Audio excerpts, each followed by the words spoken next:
welcome once again to EWTN's coverage. This is the meeting of Pope Benedict XVI with the Cardinals at the Clementine Hall, Apostolic Palace from Vatican City. In fact, today is the final day, believe it or not, of Benedict XVI's papacy. I'm Doug Keck, joined here on set with Tom Nash from the EWTN Theology Department. Great to have you back here, Tom. Thank you, Doug. And this is really day two of our complete coverage that will be running right through, I guess, Holy Week, with the events that are happening today. We have the meeting with the Cardinals, then his departure, Castel Gandolfo, and that's how today is going to be complete. And from then on, we'll move towards the Cardinals meeting together and the conclave and ultimately a new pope and right into Holy Week. Yes, it's a very momentous situation. It's been more than roughly 600 years since a pope has resigned, that last one being Gregory XII, to facilitate the end of the Great Western Schism in the 1400s. And now we've got Pope Benedict doing it. And as he said yesterday, I was struck by some of what he said, Doug, that he wasn't doing it for personal consideration, but for concern of the church. And I liked also what he said, his heartfelt points about, this isn't my church, this isn't our church, this is the Lord's church, and he steers it through rough waters, and he appoints men to do so. And in other words, he's not the only man to handle the job. There are others who can succeed him, and in fact, given his reduced abilities, to do better than he can do at this moment, and that's why he's stepping away for the good of the church. So a humble gesture on his part, right. But we also saw him in his element, did we not, as being the great teacher and how people connected with him, and an ability to connect with people and make, oftentimes, as we've seen in his writing and speaking, right. Abstruse things intellectually to connect with people and accessible to them. Right, and making everything more accessible for all of us is Joan Lewis, our Rome Bureau Chief, joined on set by Mary Shovlin, our field producer, who's done a lot of stuff for us. And we're going to go out to Mary and Joan, and let me just ask the two of you out there, you're there, you're on location, we see you. What was the sense? We did the coverage yesterday, it was terrific, but the cameras ended, Rome continued. What happened after? What was the sense after the events were over? What was it like in Rome? It really was pretty amazing. I went down to the square, obviously, after we were off the set, and people were very reluctant to leave. You could be there an hour after the audience ended. People were still walking around, and they were chatting with each other. They were taking pictures with St. Peter's in the background. It was really a pretty amazing day.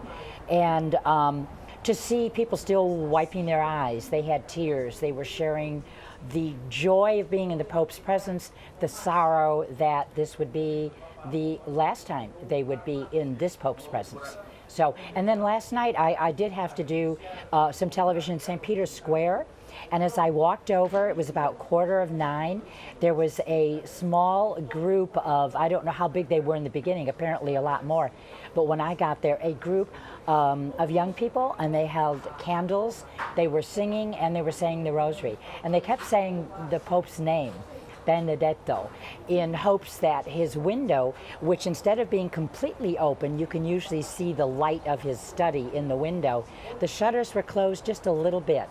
And I think they were hoping that the Holy Father would come out just one last time. And those windows will be dark until we have a new Pope. So an amazing day. Exactly. And Joan went right down to the square, and so many of us just felt for a moment just to take this all in. It's still somewhat surprising to all of us. We've had a couple weeks to process that this was going to happen, but at that moment when he left the square, knowing that it would never happen again, we were all still taken aback. And today it was sort of sad to wake up knowing that this is it.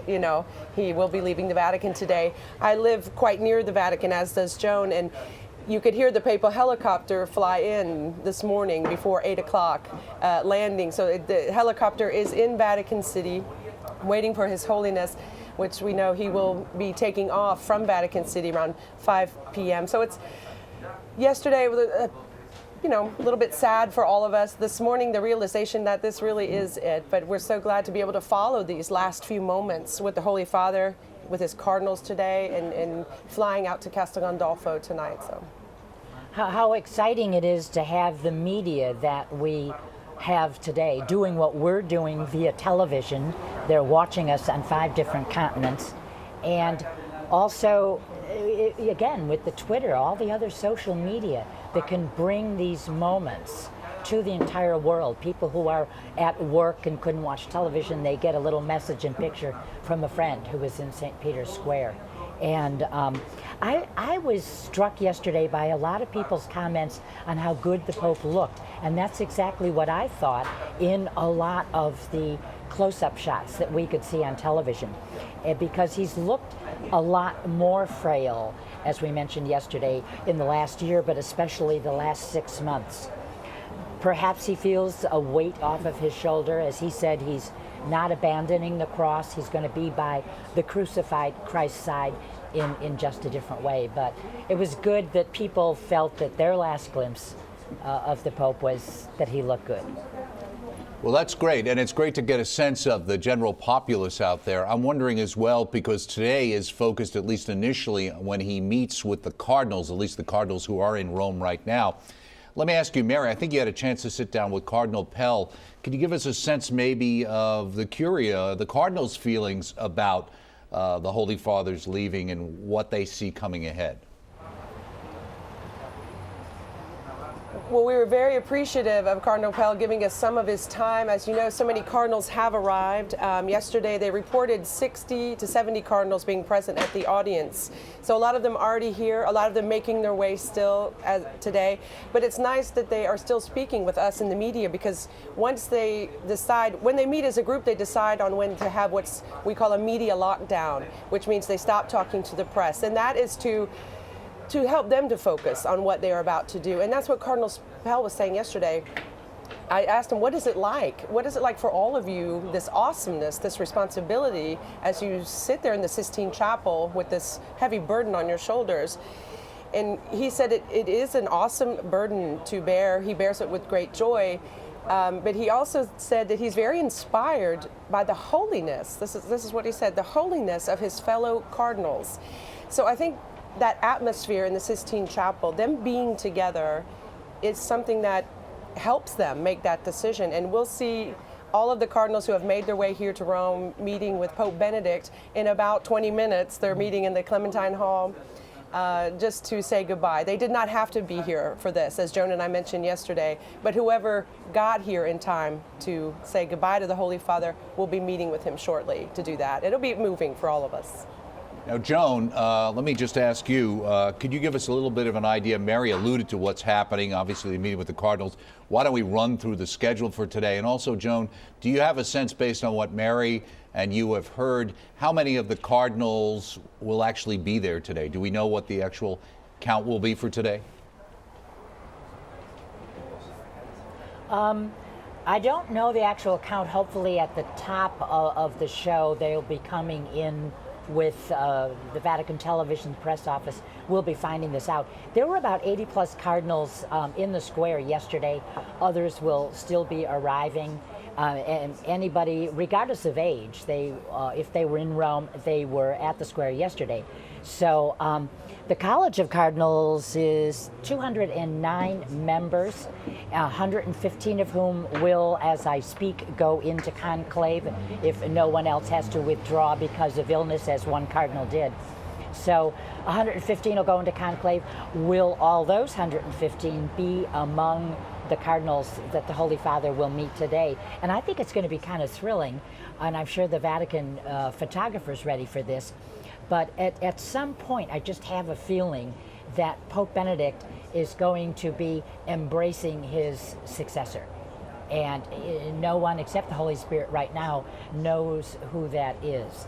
But how much of the actual 115, how many of the 115 cardinal electors will be at that meeting this morning? And it's got to be very poignant. You have Cardinal George of Chicago has said that it's going to be a very touching, emotional moment. Those who've been close to the Holy Father, he as Cardinal of Chicago, he as head for 3 years at one point, vice president and then president of the USCCB, the Bishops' Conference. It'll be moving for him. It'll be moving for his close collaborators in the Curia now, and then those with whom, even as Cardinal Ratzinger, but with whom he worked closely under John Paul for so many years, the cardinals who are retired. So that will be a very moving experience for all of them. And it has to be for the Holy Father. I'm sure he'd like to have more time than he's going to have with each one. It's going to last about an hour.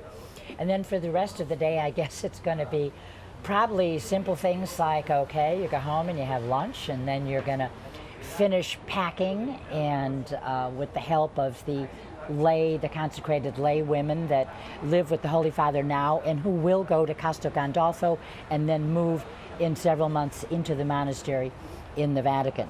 So until his next time that he'll be on TV at 4:55 when he leaves the San Damaso courtyard for the heliport in Vatican City, we will see him then, obviously carrying that.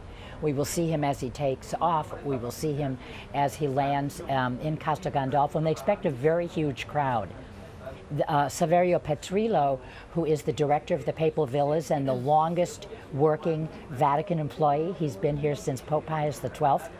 Saverio Petrillo told us journalists on a visit to Castel Gandolfo last week that he expects even more than the town people to be present.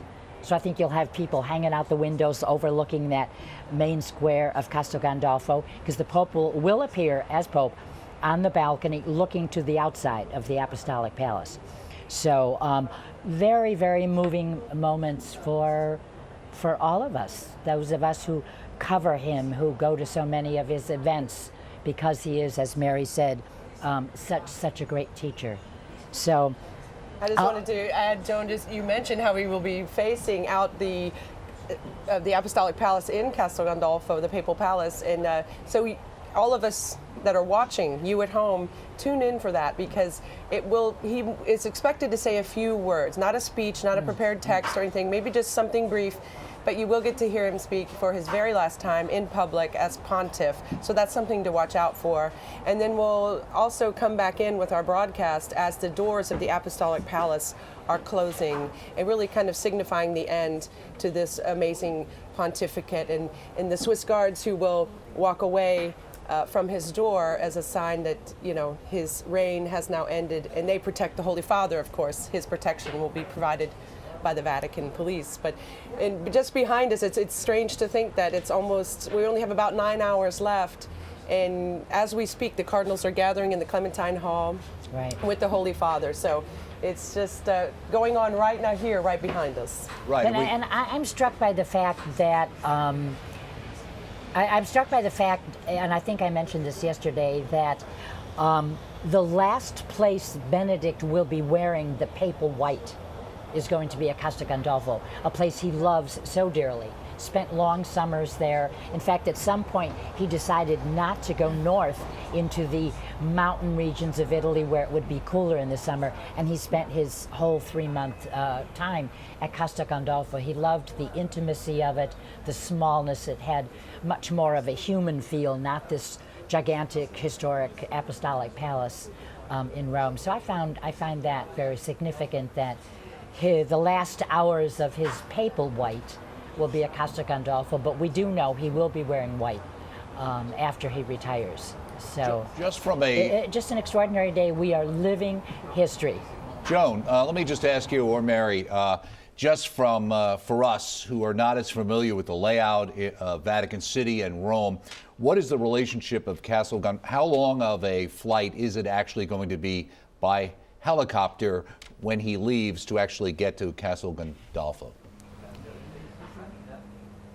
Well, it'll be about 20 minutes, 15 My to 20 understanding, he minutes. arrives at here. Yeah. The understanding, the data we were given at the press office, he arrives at 5:15. Right. So it's a short ride. 15 minutes, and it's.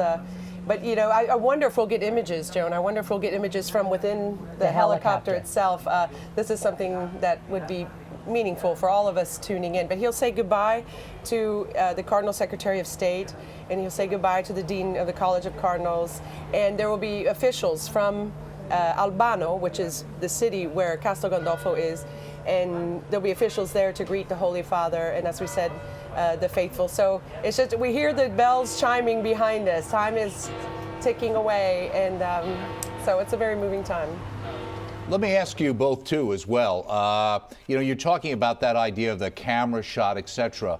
And we've heard a lot over the last couple of years, and especially you were talking about social media, the idea of the Vatican feeling like in many ways it needs to do a better job of presenting itself to the world and to the media. And I'm wondering, are you seeing that as well in your coverage there, in the sense of getting access in the images that are being even presented? Any sense on that at all? Joan, you want to start on that? Oh, I think so, definitely. I mean, you look at the images, some people are simultaneously, or even just the faithful, not the professionals, they're simultaneously tweeting and taking a picture, and they may have a video cam. It's very amazing. But I'd like to go to the professional media for just a second and talk about that. Because I want to tell you, any place that a camera can be mounted that's going to get a square-inch view of St. Peter's Square is mounted in this city. On rooftops, we are on a rooftop, on hills, you name it. And I'm struck by the presence, as of course we were for the beatification of John Paul and his death and funeral. I am struck by the enormous presence of the professional media here. So the Catholic Church is pretty important, and the leader of the Catholic Church is pretty important. Again, these people are not, they're here to cover an historic event, a resignation of a pope, but then they're also here to cover the election. Who will be the next leader of the Catholic Church? Some of the media have their own agenda for who he should be, what he should be teaching, and so forth. But they're going to see what the Catholic Church is and what the Catholic Church teaches in their next leader. So the presence of the media, for me, is a huge message to the world. And Doug, as you can imagine, there's a lot of varying opinions that we're getting from the various media outlets. It's funny to bump into journalists on the street or at dinner, or even watch their broadcasts from home when we get home at night. And just sometimes the negative view of the Catholic Church, and that seems to be the only headline. So networks that are getting it right, I'm extra grateful for those networks who are being fair, balanced, or whatever. I mean, just giving this, not talking about scandals, and so EWTN is great for that, really helping the faithful to live this moment together. But as Joan said, if you see a rooftop, as we scan our eyes over these rooftops right now, there are cameras, lights, and lights, cameras in action right here at the Vatican, everywhere. Let me ask you, are you a little... It's an amazing sensation. It's wonderful to be part of it. Right. Are you a little surprised by that? Go Because ahead. I think there was a sense, and maybe you'd agree with me, Joan and Mary, that, John Paul II was larger than life. He has astride the stage for so many years. There was so much interest in him. Benedict, not so much. It's only 8 years, a little under 8 years, and that the secular media wouldn't be that interested. Yeah, maybe the resignation story. But is your sense, based on what you're saying now, that this is a bigger story than maybe most people thought it was going to be? Well, I think that John Paul made the papacy popular. I mean, he really thrust it onto the world stage where maybe it was not that well known, and then media has grown with that. So now we do have internet, Twitter, video everywhere, radio. So he really brought the papacy to the world, and now the world is very interested in everything that happens in the Vatican, and whether they do a good job or not, I don't know. But it is surprising, I think, to people who may not be too friendly with the Catholic Church, how much press it gets. Well, and I have to say that in walking around the square where there's a lot of the media with their cameras and interviewing passersby, it's interesting. They may ask a provocative question, but they don't realize that the faithful person who's at the other end of the microphone is a faithful Catholic, and they love the church, or they love the Pope, they love his teachings. And Benedict's legacy is going to be his teachings, but who he is as a person. And I think in a way, maybe some of the media, even if they've tried to ask the provocative question, some of the media has been surprised by the depth of the feeling of these people for their church and for their leader. So sometimes their message is going to get, fall on deaf ears. It's fun to watch the the reaction. You can see them coming at the beginning of coverage, and their tone seems to be one thing, and then as the coverage comes to an end, when the smoke is coming out and we have a new pope, they're almost transformed in a way. They may not want to admit it, but you can see them. They're running down to the square too. I mean, they're caught up in the moment, and they leave. I've found with friends I know in the media, they found with a greater respect for the Vatican, even if they don't agree with everything that she teaches. So, no, it is an amazing period, and again, I think just the media presence makes its own statement. Exactly. It does. Exactly, Yeah. and we're all watching today. All the media outlets are up and running as we wait just 10 minutes away for the Holy Father to meet with his cardinals. And we'll be bringing you that. Joan and I will be offering commentary with Doug in studio, as there will be no speeches made during this time. It would just be images of His Holiness greeting his collaborators, his College of Cardinals. And cardinals are the Holy Father's special advisors, if you will. A cardinal, Joan, you helped me out with this, but a cardinal is an archbishop in the Catholic Church. And so, but when you get the red hat, when you become a cardinal, and that way you're a special advisor to the Holy Father. The closest body and you know that of you'll be advisors. And by the called way, on for the I conclave. think that Cardinal Bertoni, the Secretary of State, I think he is expected to say a few words we don't this know. Yeah, morning. this hasn't been confirmed, but we would, because we would Father suspect, mentioned it at a press briefing the other day. So, but it'll be interesting to see which of the cardinals. I don't know all 206, but I know I know we'll a fair try to number. Keep up So with the amount of red hats. Try to identify them. And the College of Cardinals, I've done a lot of research on this, and when I worked at the Vatican, I wrote some of their profiles for the College of Cardinals. And sorry, Joan, I'm just getting word that Cardinal Sodano will greet Cardinal the Holy Father. Sodano will greet the Holy So Father. the Dean of the Okay. College of Cardinals. So we can expect a few words from the Yes. No, it would, as a gathering, it would make a lot more sense that way to do that. So, we're just minutes away, but there's a lot of interesting things about the history of the College of Cardinals, about the cardinal who is Camerlengo, the cardinal who is the dean of the College of Cardinals, their respective responsibilities. And then because we're not going to get audio of the Pope's remarks to each cardinal or their remarks to the Pope, we will try to be identifying some of the cardinals. And again, I think all 200 in coming days, who's ever here, but in coming days, you'll be seeing a replay of part of this morning when I'm sure the Holy Father greets his successor without knowing. Yes. Obviously, he's his successor. Well, as you watch these images, Joan mentioned it's such a wide body of cardinals, and so just to see the geographical makeup. So as you're watching these images, even though we may not be hearing anything from the Clementine Hall, just some of our statistics on the College of Cardinals, cardinals in general. So Europe boasts 114 cardinals just for Europe. North America, we have 22. Latin America has 30. Africa has 18. Asia, 20. Oceania, 4. So in all making up that body of cardinals. So as you're watching these images, you can see really the universal nature of the Catholic Church, this mosaic of the Church throughout the world, and how they're being brought here to make a decision for the universal Church. Which is what we've also seen in St. Peter's Square. That's what we have seen. We saw Sunday at the amazing Angelus, 100 and some thousand people. Yesterday, 150,000 faithful. Just to listen to the languages, to read the banners, to be there walking around. This was the Universal Church in action. And it was very, very beautiful. And some people made some huge sacrifices to get here. Sure. Ask you just quickly and as well. You're talking about that. Two things struck me. First of all, I was thinking I wanted to know out of the 200 plus cardinals, how many has Joan had over for dinner, and what percentage of those are there? That would be one question. The other question I would have is a lot of people, and you mentioned it earlier, Joan, talking about 115 electors. And many people might understand, but now you're talking about a much larger number of cardinals.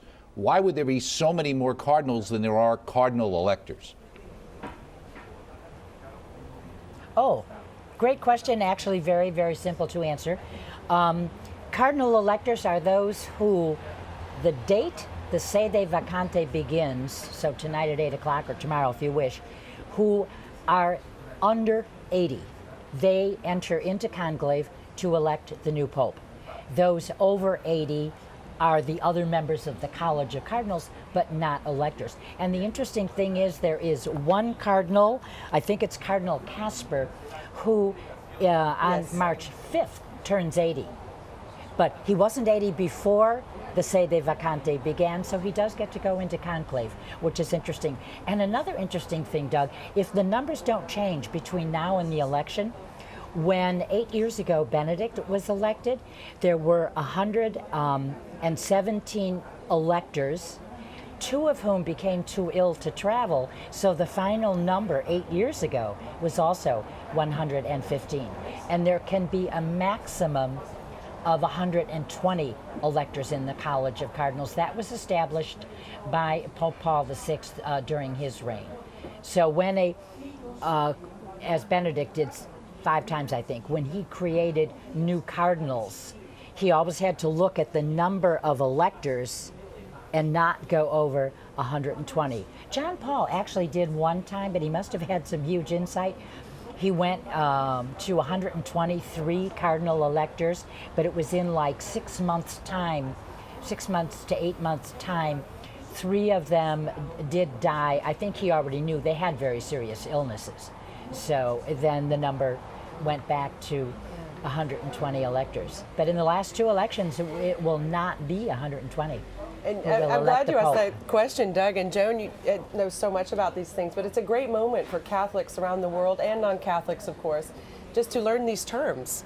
What is a cardinal elector? What does it mean when they turn 80? All of these various terms that come out during a conclave. What does conclave mean? And of course, we know that goes back to when the cardinals could not make a decision on who to elect here in the nearby town, just near Rome, just outside Rome. And so the locals had enough, locked them in with a key, conclave, that's from the Latin, conclave. So it's interesting as Catholics to dive into your faith, to learn these terms, to live this moment. I remember my first watching John Paul II be elected. My mom said, sit down. She sat me down in front of the TV and said, watch this because it doesn't happen that often during one's lifetime. And so if you're watching this, it is a historic moment. It really, really is. We're blessed to have had these 8 years, and obviously the departure of a pope, it's just hard to believe that tonight we're not going to have a Holy Father. We don't see him every night, but the Angelus will come Sunday, and there will be no one at that window. You feel it somehow. You do. You know, and you live right near the Vatican, I do as well, but somehow you feel the absence. Even when he's away on vacation in the summer, he, like you mentioned, he loves Castel Gandolfo, where he's going this evening. And it's just weird even when he's gone for the summer. So we have the vacancy of Peter, the sede vacante, that's another term you'll hear. From which word? Vacancy. Vacancy. Vacancy, and C the is word the seat of vacancy Peter. Comes from that, yeah. So yeah, another term. So you feel the vacancy, but... Well, you know, it's interesting because I know that Doug in studio, Mary, and maybe a number of our friends on the set here know a restaurant that's a 5-minute walk from where we are called La Vittoria. And it's on a street which is right off outside of the left-hand colonnade of St. Peter's Square. And when the weather's nice and you eat outside, especially at night, you're looking over at the Apostolic Palace and you're seeing the windows lit up that I mentioned yesterday. Top floor, right side, second and third windows are always lit up till about 11 or 11:15. The popes went off earlier last night. Anyway, it's kind of fun you sit there and you know the pope's in residence. When he goes away in July, August, September, you have 3 months without the lights on the papal palace, and it's kind of lonely. You know he isn't here. You know he's elsewhere, but you know he's not here. And we're getting word now that Cardinal Sodano is welcoming the cardinals to Rome in the Clementine Hall, and says that they'll have time to talk in the coming days. So again, we're about to, just a few minutes away now of getting some images as Pope Benedict XVI meets with his cardinals, his friends, his close friends from around the world who have come to wish him well. Whom he thanked profusely in his remarks yesterday. Very, very touching words for all of the cardinal collaborators, all of his collaborators in the Curia, cardinal or not. Yeah, and it's a real brotherhood, isn't it, Joan? It's not just a corporation, this Catholic Church of ours. It's real family. And we call him Papa for a reason, you know, father, and an endearing term for father at that. And you wouldn't believe it because you think maybe they're cardinals and with the Holy Father there's a certain decorum. They love him just as much as we do. I mean, it's just a real bond, and they feel it just as much as we do. This sede vacante that he's going. Well, they feel it also because one of them is going to occupy that chair. Exactly. In a while. Who will it be? How many times have you been asked that question, Joan? Yeah, right. Who will it be? Like I know, you know. Like nobody knows. Yes, right. The Holy Spirit knows, and he's not sharing at this point. What's that? Know. What's the saying? And we've all heard it. You go if you are thought to be. If you go in to be as elected, if you go in as a pope, you come out a cardinal. And so that is certainly true. And nobody expected, for instance, John Paul II to be elected from Poland. Nobody. They thought they heard his name in the square. They thought maybe it was somebody from Asia. They couldn't understand the name. And then, of course, German Cardinal Ratzinger, so it wasn't very high on anybody's list and so on. So it's a beautiful, it's an interesting time. So we'll see. You go in a pope, you come out a cardinal.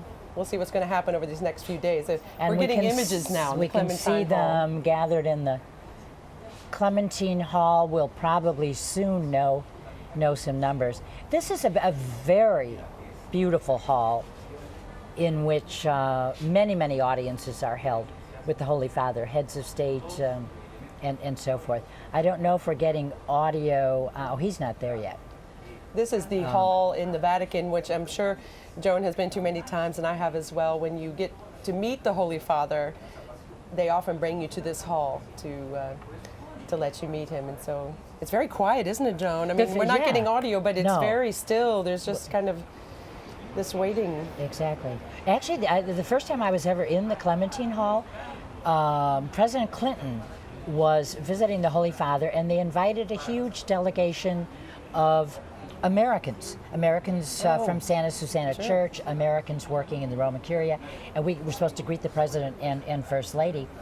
And they brought them down with the Secretary of State, Cardinal Sodano, at that time, and then they paraded. There was an honor guard of the Swiss Guards. It was very colorful. It was very moving for me because I did not know. I was working at the Vatican, but I didn't know all the rooms of the Apostolic Palace. And Joan and I are watching the monitor along with you, so just seeing all of the cardinals, as we mentioned, from all over the world, the greatest body of cardinals coming from Europe, but we see them from Asia, Europe, Africa, North America, and so on. So I don't know, we're not getting any audio, I think, of Cardinal Sodano has spoken. It actually, with the lights on the screen, the color is not that vivid. So picking out, to be honest, we're trying to help the screen almost looks black. Picking out the various cardinals might be somewhat of a challenge. We'll do our best. And now there's a gentleman who's not a cardinal because he has a fuchsia zucchetto on his head. A lot of the collaborators coming to be here. We're getting some audio now. I'm getting some audio. From the hall. We'll see if we can bring you any remarks that are being made.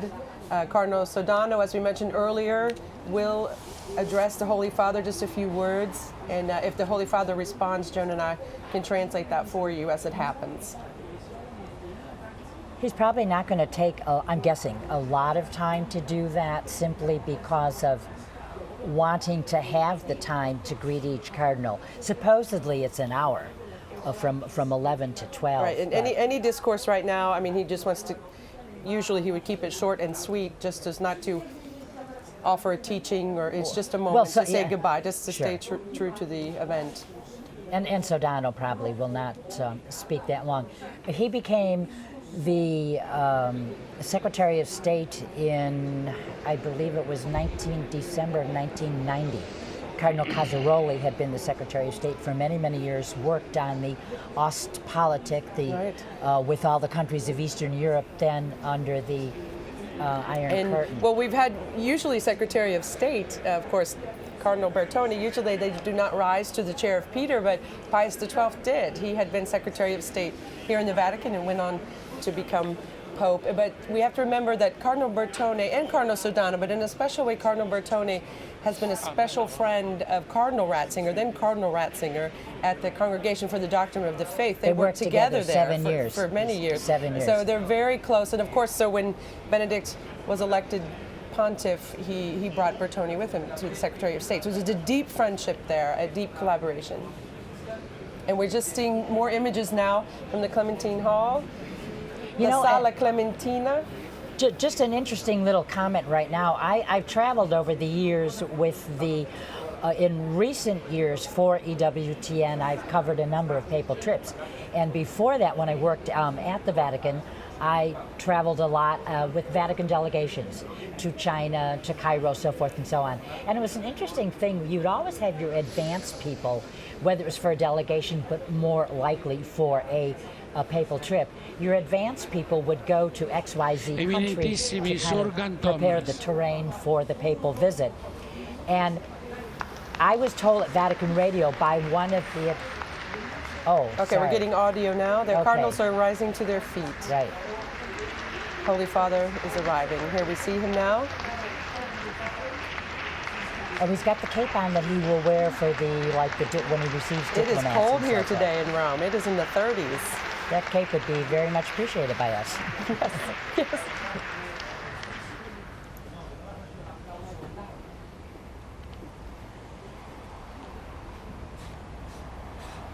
Santità.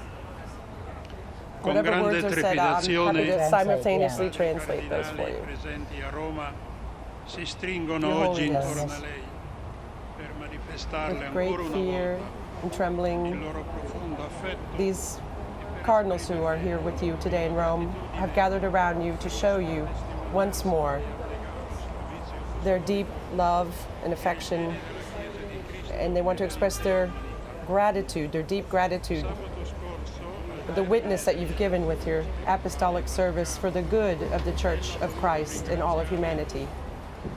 Last Saturday, at the end of the Lenten retreat in the Vatican, you wanted to thank all of the cardinals and your collaborators in the Roman Curia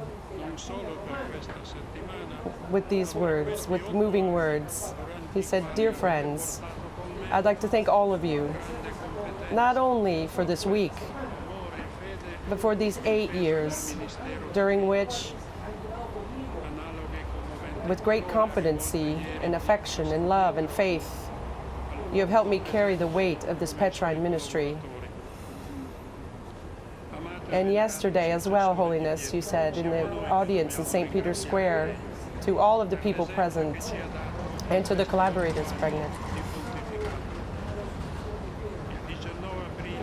it is we who need to thank you for the example that you have given us during these last 8 years of your pontificate. On April 19th, 2005, you became part of a long chain of successors going back to St. Peter. And up till today, the 28th of February, 2013, the task of guiding the bark of Peter is going to pass to other hands now.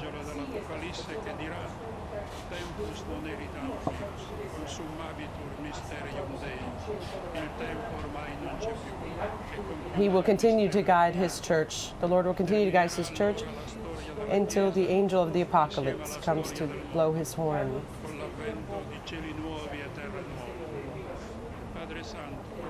That's when the history of the church will end and the history of the world will end. And we will have a new heaven and a new earth. Holy Father, with deep love, we have always tried to accompany you on your journey, reliving that experience of the disciples on the road to Emmaus as they were talking with Jesus, as they walked along the road together in quite a way, as they asked themselves, did our hearts not burn as we spoke with him during our path? So, Holy Father, our hearts also burned as we walked with you during these last 8 years. Today, once more, we want to express our great gratitude. Our voices united, we say together, That may God reward you, Holy Father. Cardinal Sodano is the same age as the Holy Father. He is 85, Dean of the College of Cardinals, and as such he's president, if you will, as Dean. And these cardinals always have the rank of Cardinal Bishop. There are Cardinal Deacons, Cardinal Let's Priests, see and if the Cardinal Holy Father Bishops. may be saying a few words. Con grande gioia vi accolgo e porgo a ciascuno di voi il mio più cordiale saluto. My Ringrazio il dearest brethren, with great joy I welcome you, and I greet each one of you personally. I thank Cardinal Sodano, so as he has always done. He's known how to communicate the great sentiments on behalf of all of the College of Cardinals. So great, thank you once more from my heart. He talked about the experience of the disciples on the road to Emmaus. He said it was that way for me as well. As I said yesterday, to all of the faithful who filled St. Peter's Square, your closeness to me and your advice to me were great help during my ministry. In these 8 years that we have lived with faith, you have been like a radiant light throughout the church.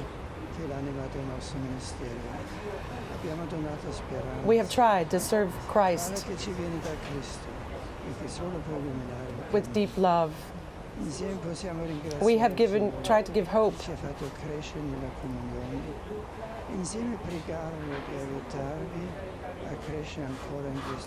I want to thank the Lord who has helped us grow in communion.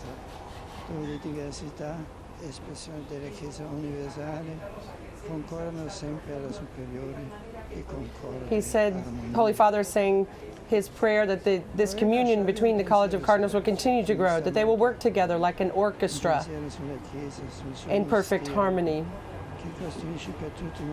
I'm going to leave you with a simple thought that comes from my heart.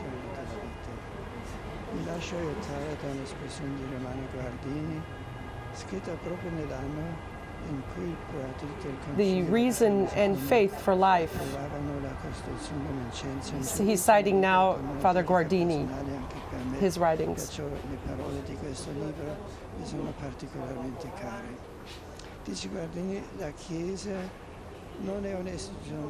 I believe he's talking about Guardini's last book and the special dedication he wrote inside. The Church come ogni essere vivente, trasformandosi, eppure nella sua natura rimane sempre la stessa. Talking about the longevity of the Church and her centuries of service. The heart of the Church is Christ. Our experience yesterday in the St. Peter's Square showed us that the Church is very much alive.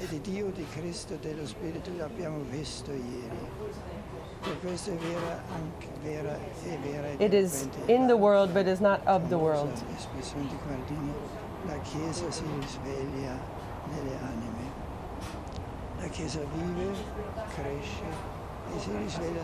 One of Guardini's other famous expressions, it is la concepiscono per opera dello Spirito Santo, offrono a Dio la propria carne, e proprio nella loro povertà. And the Church is like the Virgin Mary, who welcomes the Word of God. Di generare Cristo oggi nel mondo. Attraverso la Chiesa il mistero dell'incarnazione. And in our poverty, in our humility, we become able to generate Christ, generate Him into today's world. Attraverso i tempi e tutti i Christ continues to walk with us through time because of the Church.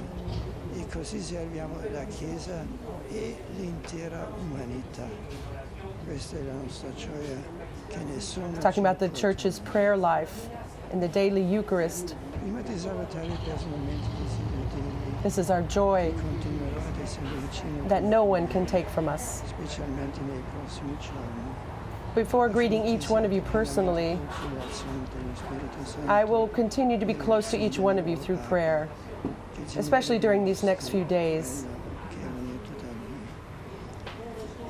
Talking about the great need for the Holy Spirit during this time.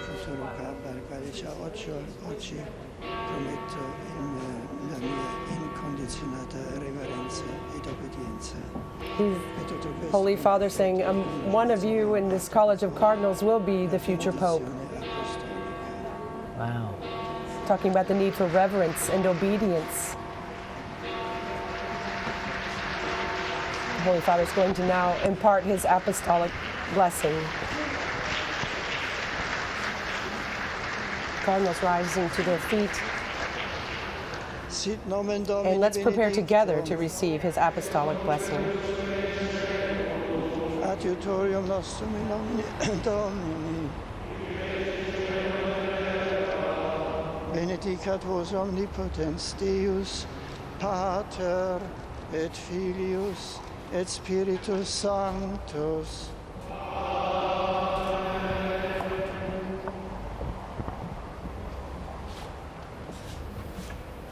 Amen.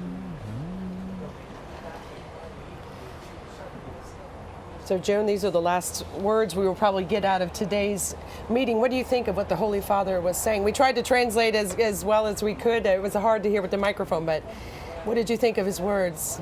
It's extraordinary, as always, the simplicity with which this Pope speaks and has always spoken.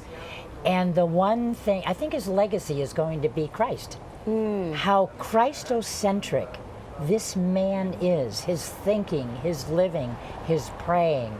And once again today, it's going to be Christ who is the guide at the bark of Peter. Yes. And Christ is the reason for the church.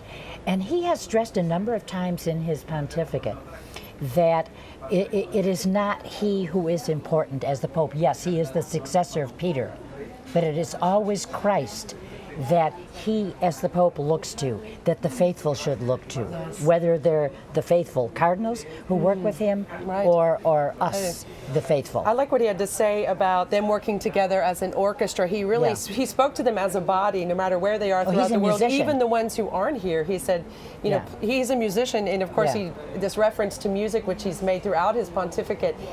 And he encouraged them to work together like an orchestra to achieve harmony, in perfect harmony. And he spoke to them as a body, saying, I will be praying for you during these next few days. And he mentioned, as Joan mentioned before, like we have to remember, sitting in this room possibly is the next and Pope. He acknowledged that in his, so that's kind of an interesting thing when you think about it, Mary. He acknowledged that in this room was probably the successor. So does that mean all 115 cardinal electors are in that room in the first place? Right. And by the way, we're not getting any numbers yet. Right. No, we aren't. But by the way, the Pope does not have to be a member of the College of Cardinals.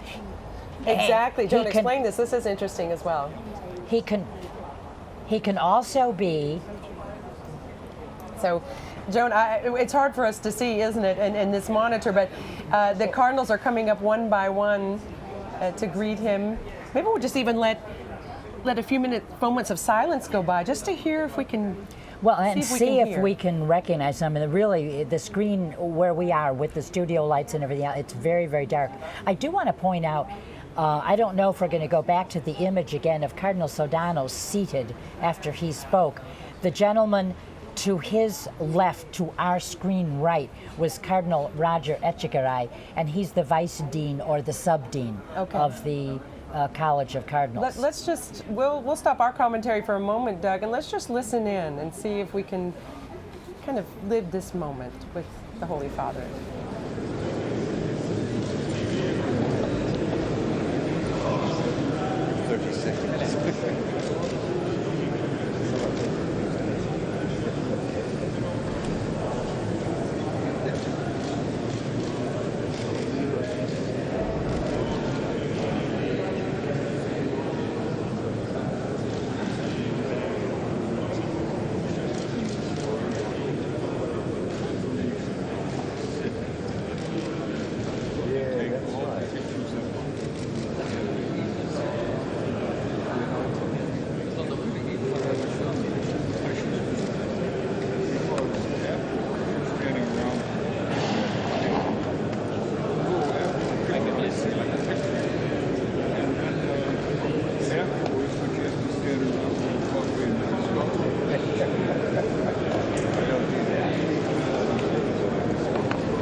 we're seeing now, as Joan and Mary, who are in Rome, said, the meeting of Pope Benedict XVI with the Cardinals in the Clementine Hall. And of course, we've been carrying complete coverage, listening in. I'm Doug Keck in the studio here with Tom Nash from our EWTN Theology Department.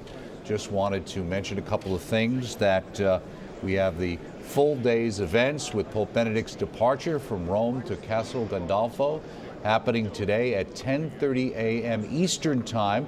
The best thing is go to our website, www.ewtn.com, where you can get all the information about our programming schedule as it changes. Also, sign up for Wings is the best way to stay informed as well.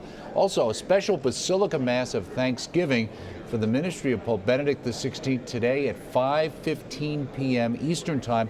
That's from Washington, D.C. Also, there's Basilica Truth and Beauty, a musical tribute to Pope Benedict XVI, happening tonight at 8 p.m. Eastern. As you can see, not only events happening in Rome, which we are bringing you and will bring you, including Castel Gandolfo and the Pope's helicopter ride over there, but also events happening here in the States as well.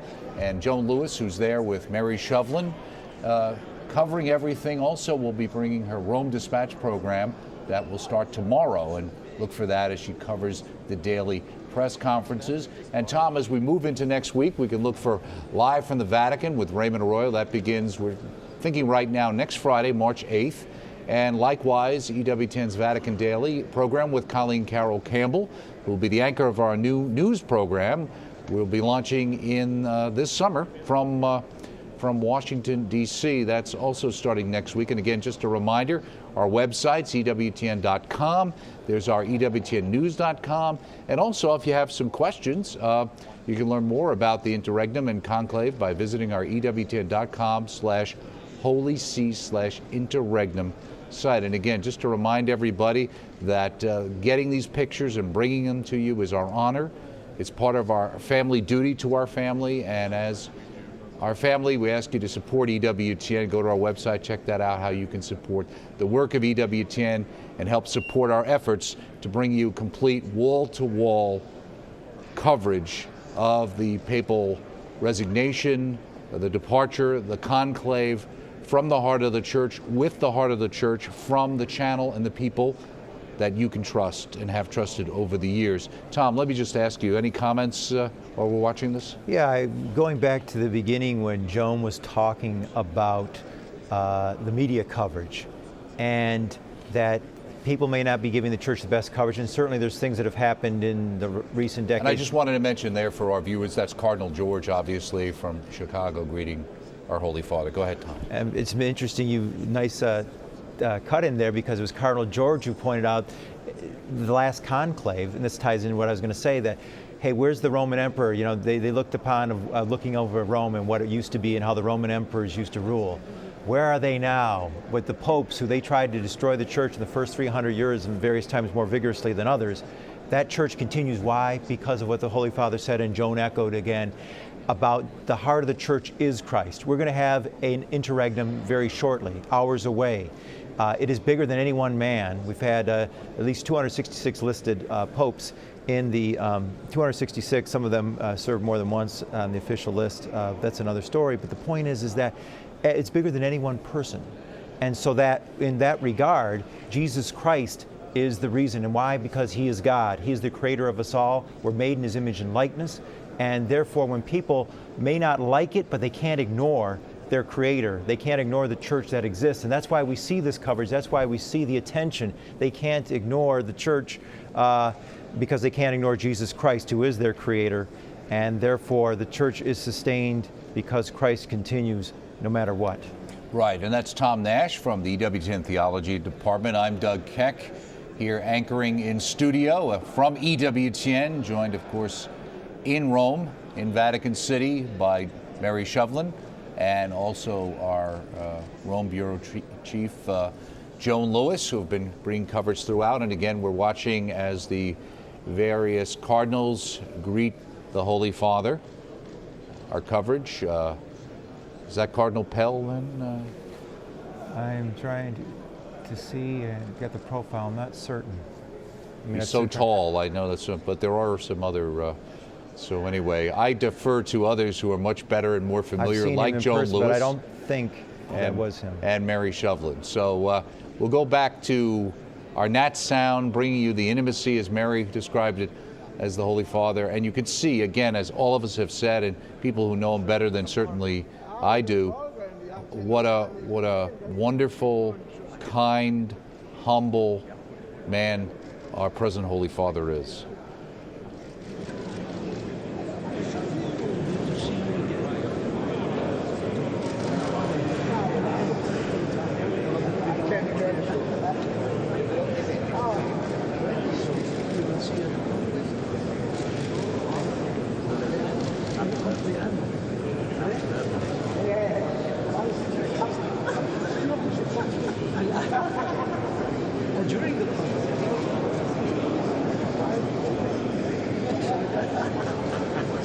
There was a canonical question asked. Yes, what were they doing? It's on the name and the city of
Okay, now we have on our desk here a small monitor which gives us a little bit better color so we can identify some of the cardinals.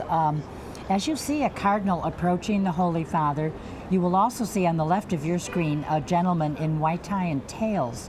He is a gentleman of the papal household. This gentleman, he's professor in Rome University. He's the dean of the gentlemen of the papal household, and they always have their white tie and tails. They are always at papal functions, Wednesday audiences, concerts, whatever.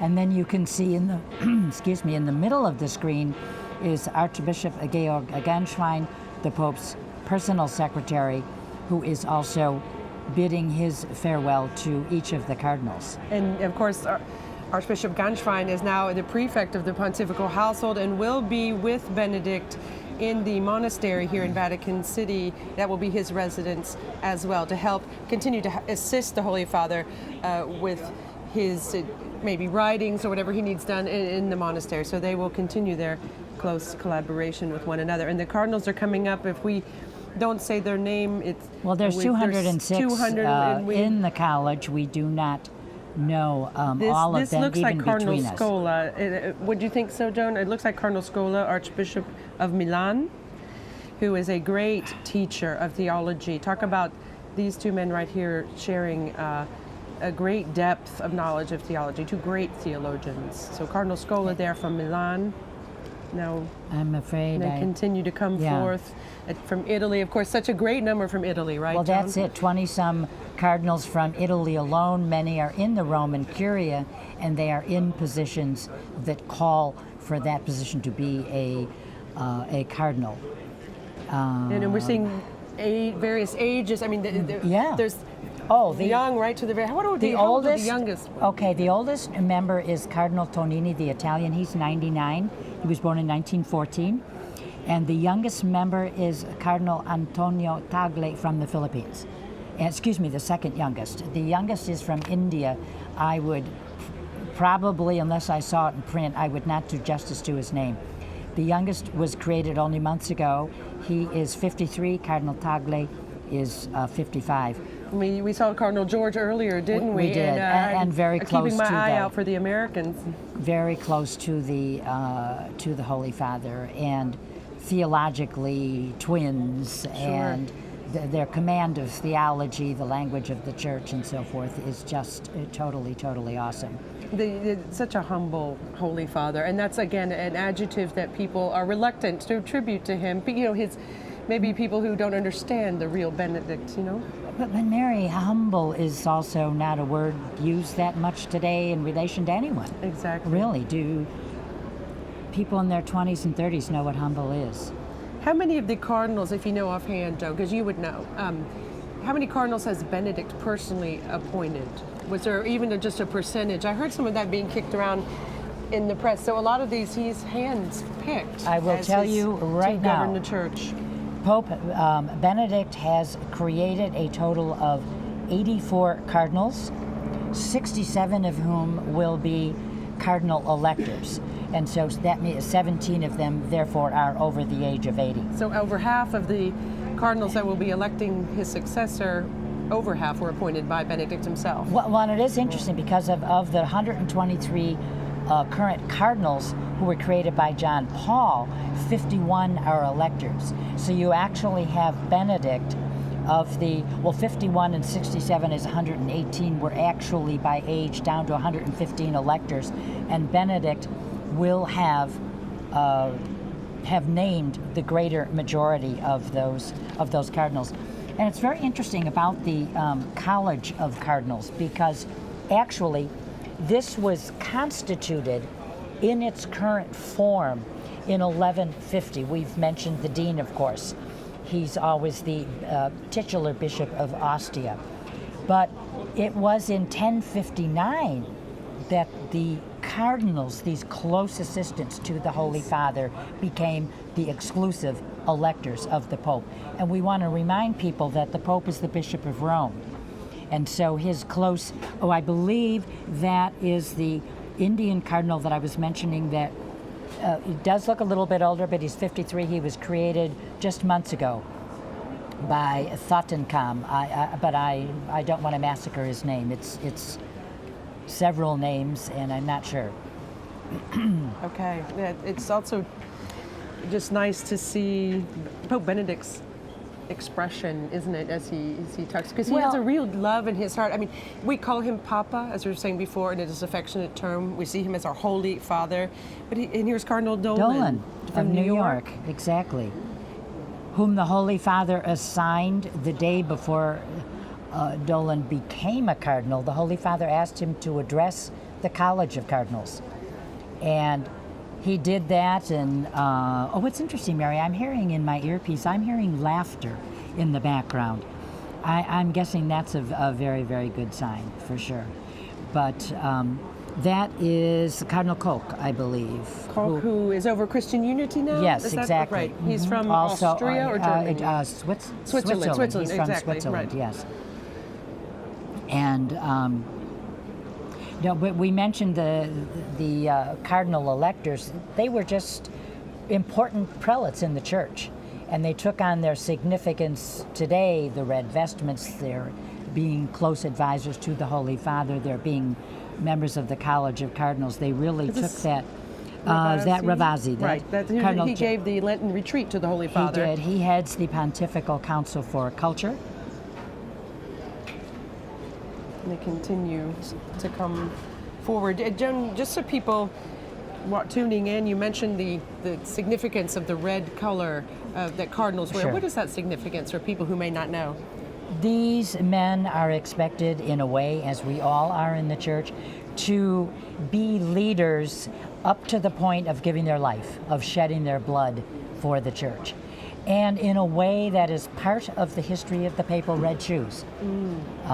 Why they became red. They were not red in the beginning, and interestingly enough, the first colored picture, the first color caricature, if you will, I've ever seen of a pope wearing red is in Saint Mary, wear red shoes, is in Saint Maria di Trastevere. Above the altar in the apse, there is a magnificent mosaic of about 6 or 7 people, and Pope Innocent II is the farthest on the left, and he has red shoes. He's got the red shoes. He's got red mosaic shoes, exactly. The folks at home are watching, of course, and look at the joy, Joan, on the Holy Father's face. I mean, Well, you know, Mary, it just continues to beam and shine. I mean, just he has wonderful memories of each of these gentlemen. He, as we just said moments ago, created 67 of the voting of the cardinal electors and 84 total. So he has wonderful memories of he's been to their country. He's worked with them in the Holy See as Cardinal Ratzinger.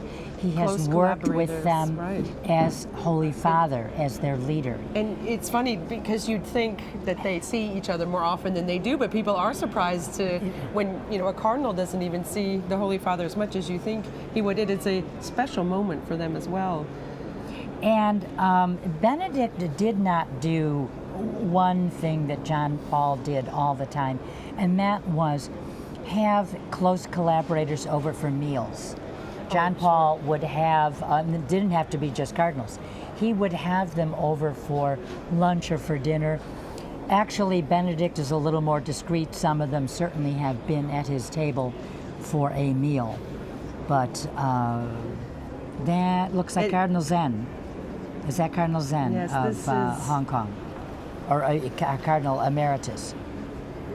And Cormac Murphy O'Connor of the UK. Oh, I had a lovely chat yesterday. Archbishop Nichols is in town of Westminster. And Holy Father, of course, during his pontificate, had that historic visit to the UK, sure. and just a real moment of faith for that country. Just any time the Holy Father visits a country, of course, talking with Cardinal Pell yesterday, he mentioned the great impact that Pope Benedict's visit had on his country. So only 8 years of pontificate, but... Say again?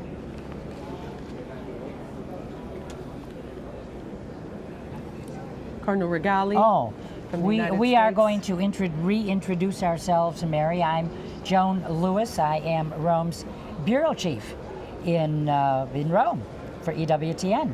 Mary? My name is Mary Shovlin, and I'm a field producer here in Rome for EWTN, help them organize many of their projects on the ground, and this is certainly one of the biggest. And we've known each other quite a few years. I've been in Rome 34 years, so... I've been in Rome, I think it's 17 now, but we both worked at Vatican Radio. Joan continues to do Radio Weekly. Joan knows. Joan knows, and I do commentaries for the Holy Father from the Basilica in English. And I'm slated to do some for the new Holy Father, so during Easter. That'll be exciting. It will indeed be very, very exciting. But, we looked at the College of Cardinals, and as I alluded to earlier, we've mentioned, of course, Cardinal Sodano because he gave his opening remarks at today's meeting. Well, don't you love all the red chairs, too? Sure, we're seeing getting a look at the actual line now. Yes. We can see they're still very long. So if you're a cardinal, you still have to wait in line. Right. Well, it won't go on too long, because if there's one thing that's sacred here in Rome, it's pranzo, right, Joan? Yes. So we know there will be dawdling. And television, too. They had scheduled this from 11 to 12. But right on schedule, as always. Now we will be seeing more of Cardinal Sodano, of course, in coming days, because as Dean of the College of Cardinals, he certainly has responsibilities in the sede vacante period. And it's his responsibility to summon the conclave to elect a new pope. We know a letter is going out an Tomorrow. invitation, whether it's letter, email, fax, we have no idea. Yeah. The cardinals are all being invited officially tomorrow to gather in Rome for congregations. Word is that these congregations, where all of these gentlemen will meet, that they will probably begin on Monday, March 4th. Right. And then it's the congregation, therefore all of these cardinals, who decide exactly what date the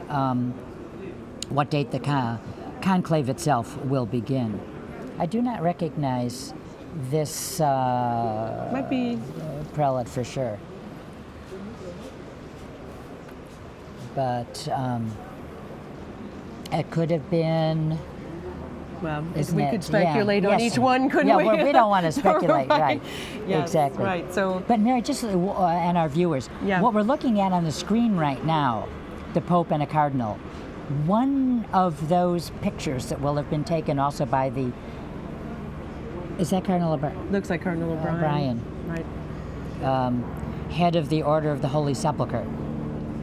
He'll be speaking with us here as part of our coverage on EWTN, offering his thoughts on the great treasure that is this pontificate. That a pontificate that will have to be unpacked for years and years to come. All of the gems. I'm not sure if that was O'Brien, but anyway, as you said, he will. And we be beg addressed. everyone's pardon. We're looking at a side view. Well, exactly. Looking at them full Yeah. face, we'd probably identify. But the real message, lot more. even if we can't figure out from the view that we're getting who it might be, it's just the image of the Holy Father right now as we count down Our last almost 8 hours. Seeing him vested like this. Right.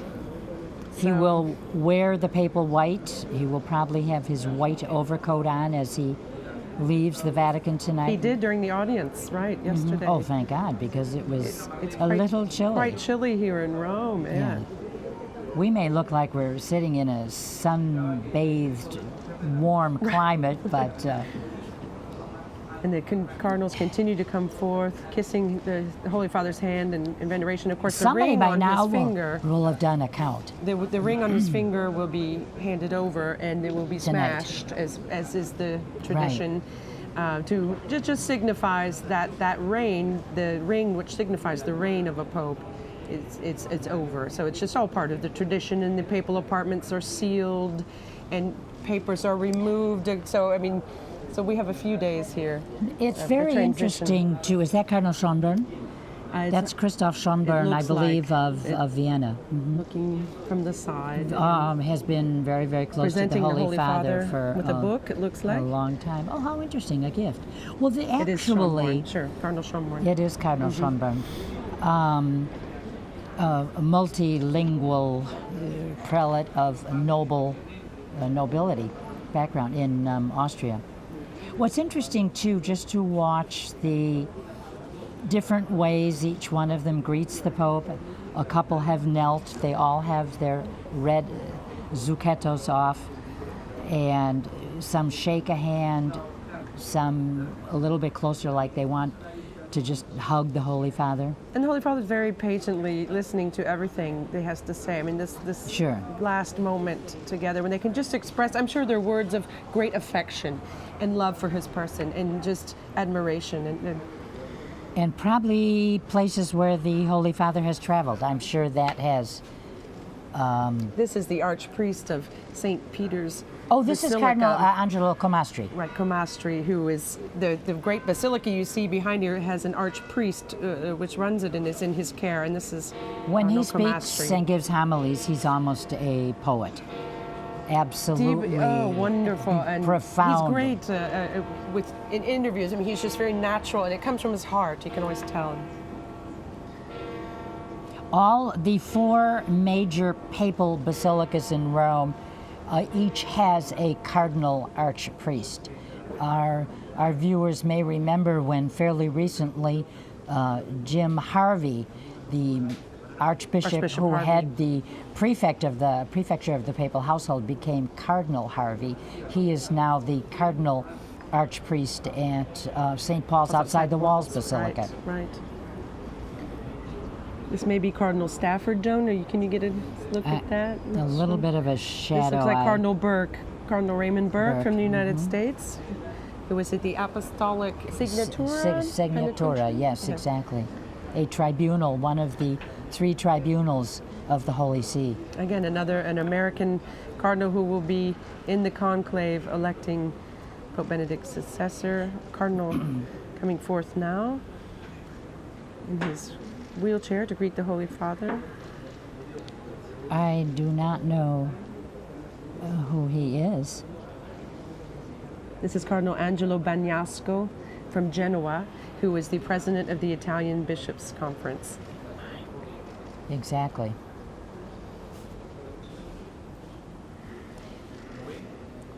Well, you know, these we've been mentioning.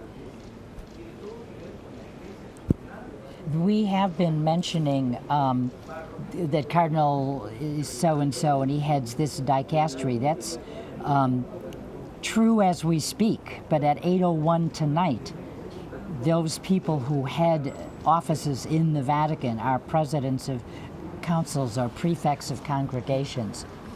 They lose their job. Exactly. We have a lot of unemployed people in the buildings behind us. Exactly. But of course, it's just a formality. Yeah, food stamps and all that kind of stuff. We have to, Right, the crisis. Everyone's Yes. unemployed in the Vatican over the sede vacante. But of course, when the new Holy Father comes in, he usually reappoints everyone. Everyone gets their job back, and then any changes are made slowly over the coming months and year of his first year of the pontificate or so. Well, you know, we never started counting. We could have ticked off these numbers, I suppose, just to get an idea of how many cardinals are there, because I've not seen or heard a number of cardinals present today. But, you know, anybody who could be physically present, unless they were held back by a snowstorm, which Cardinal George had to totally change all of his travel plans. That weather hitting the Northeast, but they say this is the last of it. So if you're in the U.S. and you're a cardinal, you better pray for some sun and get over here. At the airport in Rome, Cardinal George said he enjoyed this is very nice weather. You don't have snow. Yeah. No, it is. That was Cardinal Cordes from Germany. Kind of interesting, who was past too. president of Cor Unum. Exactly.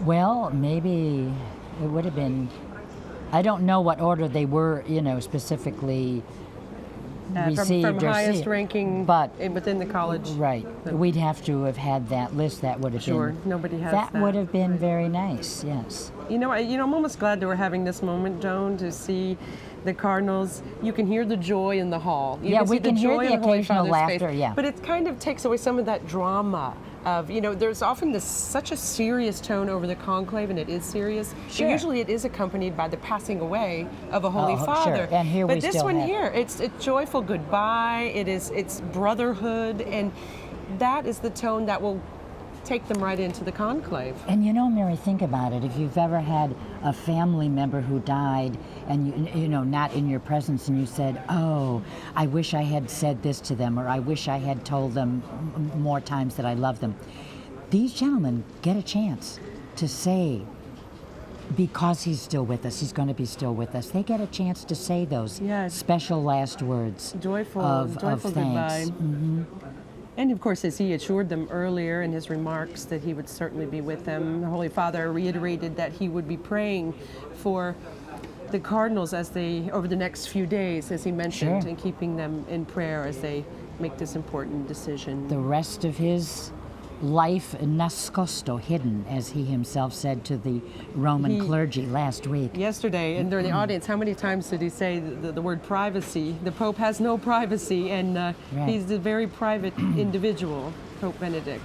So well, I thought it was really kind of cute. If something made me smile or laugh yesterday, it was Benedict's words about, you know, I'm not actually going back to private life, retiring, where I'm going to go to meetings and conferences and travel. Because I guess he knows a lot of people do that when they retire.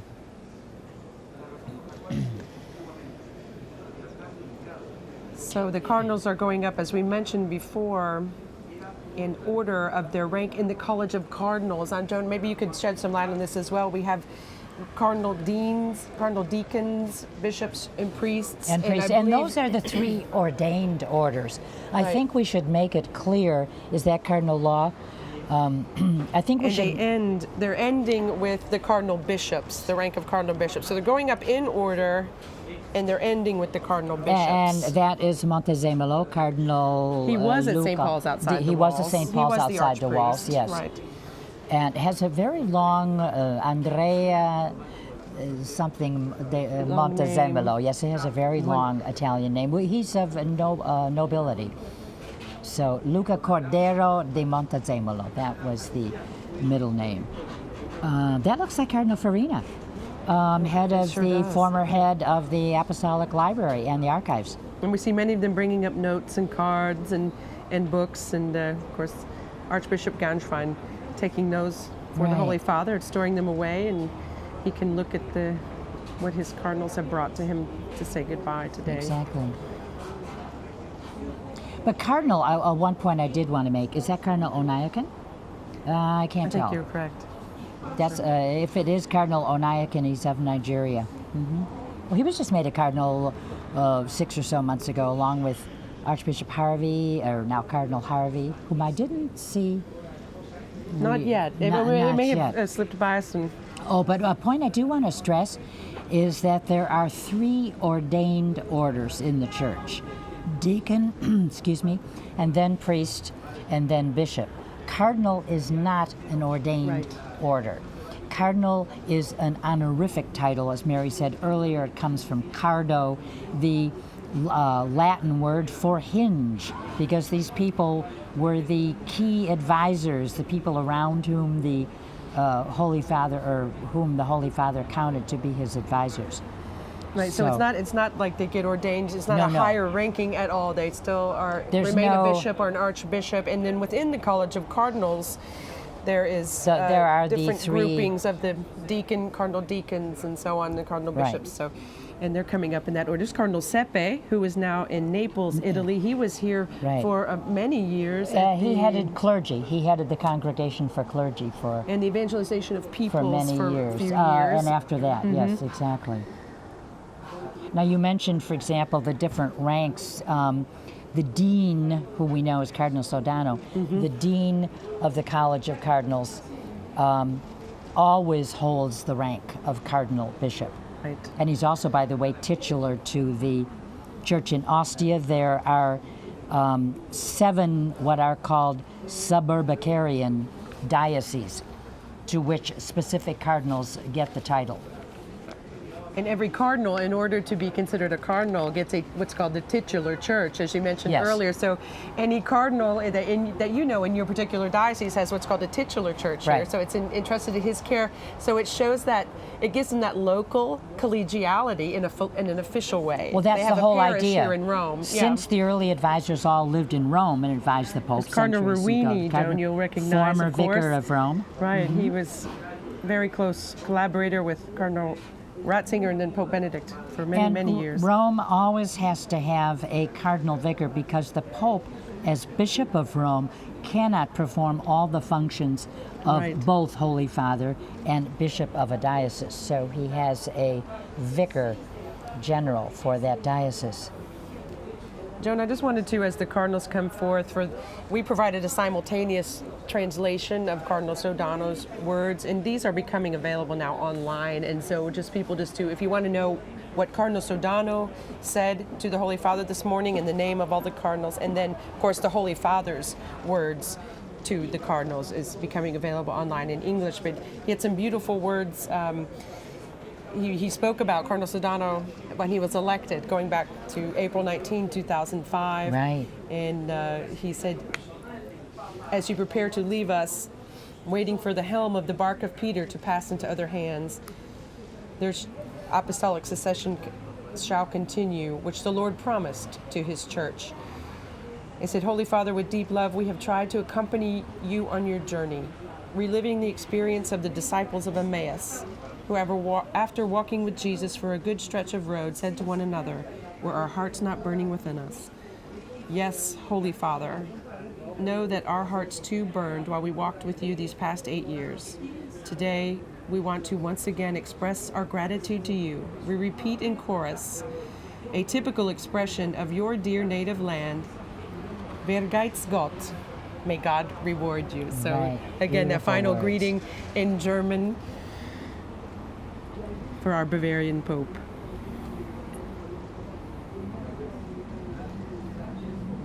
We're just coming up on the noon Right. hour as the bells at St. Peter's will chime shortly behind us. And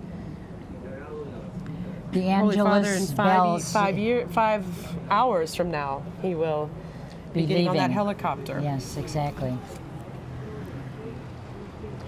Well, we wish him so well. I wish him peace. I wish him tranquility. All the wonderful things he deserved, having served his Lord and our Lord so very remarkably well.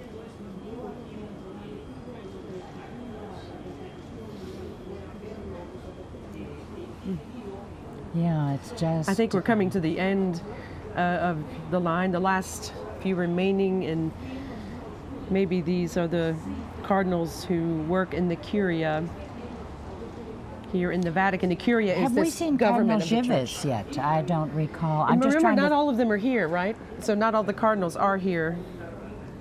The ones who are in Rome. But in the event that in the earlier part when we could not see on the other screen, that could have also been a moment when Cardinal Givitz was on. And we're referring obviously to Monsignor Stanislaw Givitz, who for 40 years was Pope John Paul's secretary, and whom Benedict made the Cardinal of Krakow. This looks like Cardinal Sara, if I'm not mistaken. Cor, A very holy man. He is Cor Unum. and just the Pontifical Council such Cor a deep Unum. theological heart. Wonderful man. Wonderful. And I realize how many cardinals from outside of This the is Curia that I don't know. Cardinal Laiolo, who was the head of former Vatican president City of State. Mm-hmm. Vatican City State, right? He was also a nuncio to Germany before he was called back to the They're Vatican probably to conversing run there in Germany the right government. now. Oh, I bet they are, Yeah. sure. Anybody who would know German would want to thank the Pope in his own language. How lovely of the Pope to do this, really, when you think of it. It's time consuming, and not so much the time consuming, he has time, but just standing there, as you and I know, having done many a thing where we've had to stand for an hour or more. We're grateful to EWTN for this desk. Yes, very grateful. And we remind you to stay tuned in to EWTN as we provide continuing coverage throughout the day. Again, at 5 p.m. Rome time, that is Rome time, This Holy is the Father will be on Brazilian- the helicopter to Castel Gandolfo. Brazilian Cardinal de Avis, who heads the, till 8 o'clock tonight, the Congregation for Institutes of Religious Institutes. He was created a cardinal only about a year ago. One of the younger ones. Mm-hmm.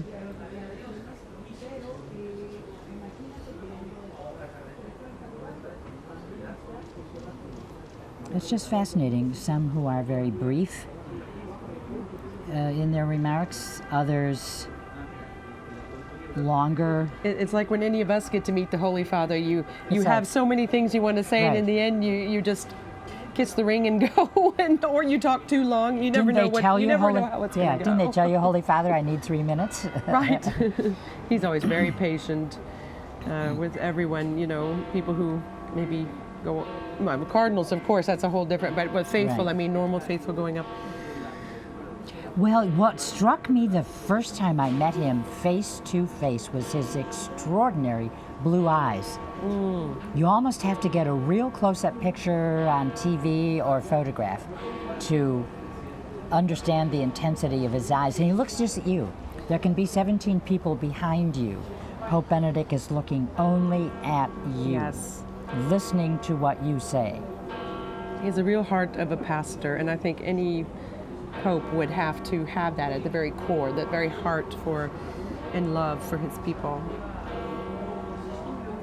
Which he expressed so beautifully in his audience yesterday. His heartfelt love for the faithful. It is a pontificate really marked by love and the mention of love. His first encyclical was on charity, love. And his last word yesterday was love in Italian. So maybe shaking off some of these very misguided, I think, prejudices sometimes you hear when people open their mouth about Pope Benedict. And he's so humble and kind. Mary, I think what was difficult was for people in the early days of his pontificate to shake.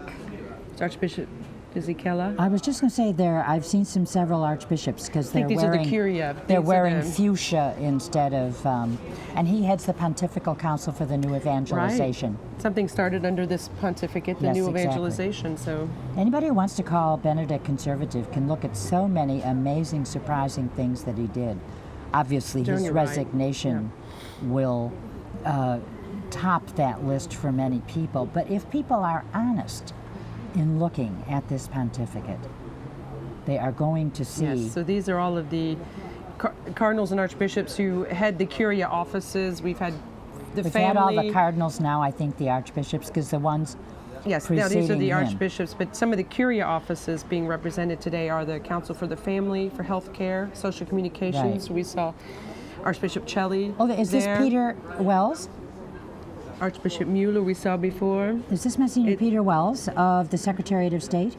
Not sure. Let's see. I think it is that we just have just greeted the Holy Father. And we saw Archbishop Mueller, the prefect for the Congregation of the Doctrine of the Faith. Yes, Pope Benedict's Gerhard old Müller. job. Saw him come up before.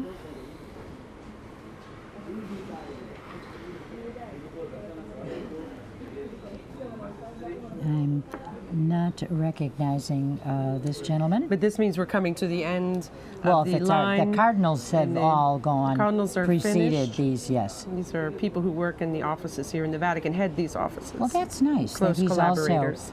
also meeting these people who've been so much a part of his life and carried forth the work of their. they're- This is Marini. this is Monsignor Guido Marini, very close to the Pope. We Yeah. can call him his alter ego.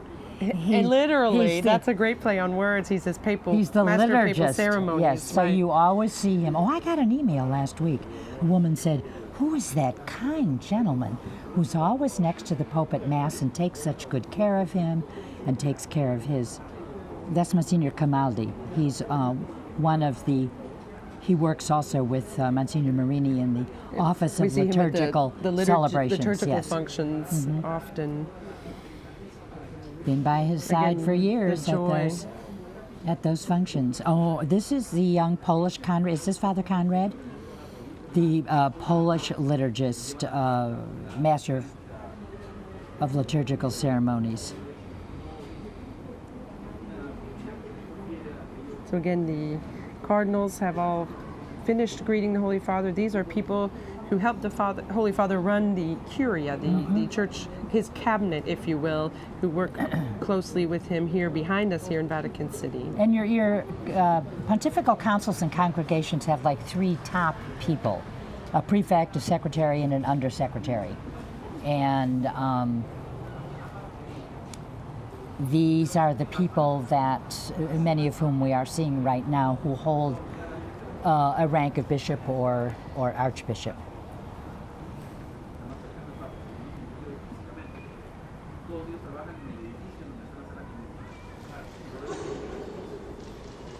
We're just after noon here in Rome. At the, that's an American, Father John Sihak.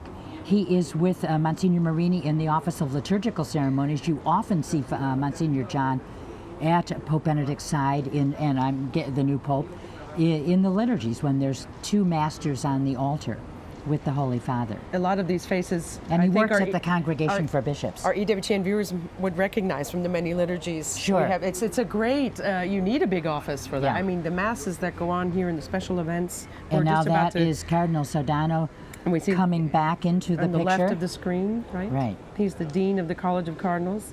And he is the public face. This must be the last one then, Joan. So I think we've finished.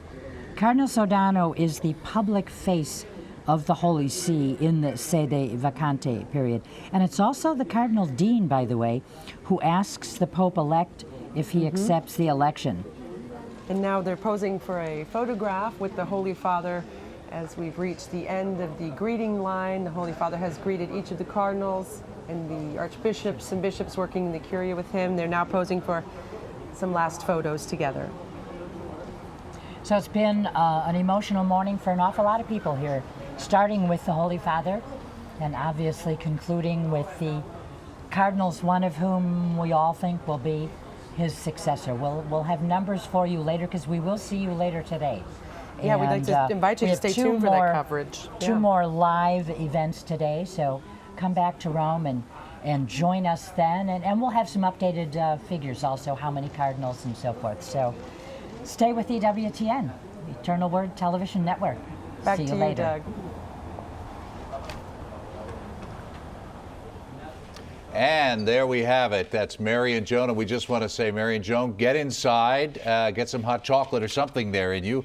Obviously, a fantastic yeoman's work there with Mary Shovlin and Joan Lewis, bringing you an insider's, a Vaticanista's look at what happens in Rome every day as we go through the interregnum period, which begins later today, and then into the conclave, and then into Holy Week. And again, that has been the opportunity we had today to see Pope Benedict greeting the cardinals. And of course, looking ahead, we have his departure from Rome to Castel Gandolfo. That is today at 10:30 a.m. Eastern Time. The best thing to do is to check our website, EWTN.com, for all the information about our schedule. There's some other things coming up. The Basilica Mass of Thanksgiving for the Ministry of Pope Benedict XVI today at 5 p.m. from D.C. Also from D.C., the Basilica has the Truth and Beauty and musical tribute to Pope Benedict XVI tonight at 8 p.m. And just before we go, I want to give my cohort here, Tom Nash from our EWTN Theology Department, a chance to weigh in just before we go. Tom, some closing thoughts. Doug, when I see the long line of cardinals, people say, boy, that might be tedious, but there's a real point there. It's kind of like with Matthew 1, where we go through the genealogy of Jesus, son of David, son of Abraham. We hear he was the son of so-and-so, son of so-and-so. We go from Abraham to Jesus. We show that Jesus has an important pedigree fulfilling salvation history. We also see salvation history in part played out here because what did Jesus Christ say? Make disciples of all the nations. We saw the universality, the Catholicity of the College of Cardinals, with cardinals coming from all parts of the world, Asia, Africa, the United States, Europe. So it's very beautiful affirmation in that regard. And it shows that that mission has gone out and that Christ continues the mission. I mentioned briefly earlier about how some people get preoccupied, some of the media, and negatively so with the church. Well, that preoccupation sadly shows that they can't ignore the church because they realize there's a truth and they want it to change. They say, boy, we're going to maybe get this changed on women's ordination or some other things, redefinition of marriage, or things that can change, but they can't ignore the church. It gets all, how do I say, they get preoccupied with it and they can't just walk away. Where some things they can ignore, they can't ignore church because they can't ignore their creator Christ.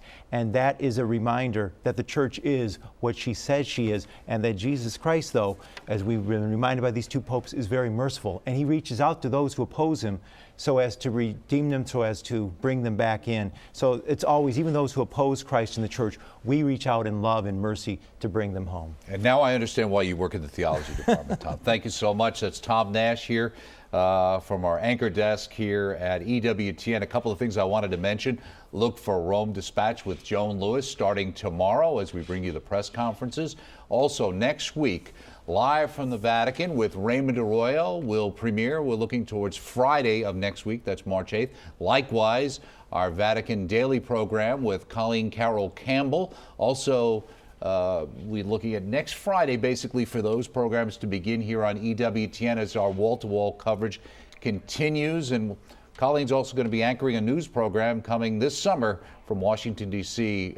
From EWTN. Look for that. And check out our website, EWTN.com, our EWTN.com site as well has our news site on it as well, EWTNnews.com. And specifically to learn more about the interregnum and conclave, visit our website again. This is EWTN.com, Holy See/interregnum. A couple of other things just to mention, one more thing. EWTN is everywhere. You can go to Roku, you can go to our radio coverage, you can go to any opportunity with a mobile device. Check out our latest app that's available. We are trying to get this out there. And Tom, you mentioned one thing that's very important.